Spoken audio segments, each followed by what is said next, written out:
Evolution ಅಲ್ಲಿ ನಾವು ನೋಡಿದಾಗ ಗಂಡಸಿನ ಕೆಲಸ ಬರೀ ಬೇಟೆ ಆಡೋದು, ಒಂದೇ ಕಡೆ ಫೋಕಸ್ ಮಾಡ್ತಾ ಇದ್ದ, ಮೊನೋಫೋಕಲ್ ಅವನು. ಸಿನಿಮಾ ಬರುತ್ತಾ ಕಂಪ್ಲೀಟ್ ಫೋಕಸ್ ಅವನಿಗೆ. ಈಗಲೂ ಅಷ್ಟೇನೆ, ಅವ್ರು ಒಂದೇ ಕೆಲಸನೇ ಮಾಡೋದು at a time. No comments ಅಪ್ಪ. ಹೌದು, ನ್ಯಾಚುರಲ್ ಇದು. ಅದರಲ್ಲಿ ಕಾಮೆಂಟ್ ಸೆಕ್ಷನ್ ಅಲ್ಲಿ ಇಷ್ಟು ಕಾಮೆಂಟ್ ಏನಿಲ್ಲ, ಪರವಾಗಿಲ್ಲ. ಏಕೆಂದ್ರೆ ದಟ್ ಈಸ್ ದ ನೇಚರ್. ಇದು ಎವಲ್ಯೂಷನ್ ಅಲ್ಲಿ ಹಾಗೇನೆ. ಏಕೆಂದ್ರೆ 2-3 ಕಡೆ ಗಮನ ಕೊಟ್ಟಿದ್ದೀರಾ, ಹುಲಿ ಬಂದು ತಿನ್ಕೊಂಡಿರೋದವ್ನ.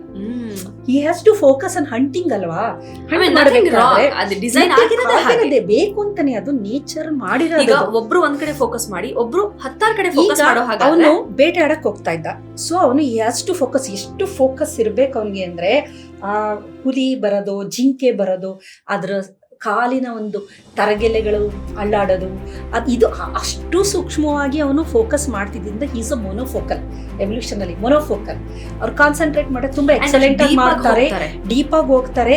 ಅವರಿಗೆ ಹೊರಗಡೆ ಏನು ಗಮನ ಇರೋದಿಲ್ಲ. ನೀವ್ ಏನೇ ಬಾಯಿ ಬಿಡ್ಕಂತ ಇದ್ರು ಅದಕ್ಕೆ ಕೆಲಸ ಮಾಡ್ಬೇಕಾದ್ರೆ ಏನು ಹೇಳ್ಬಾರ್ದು.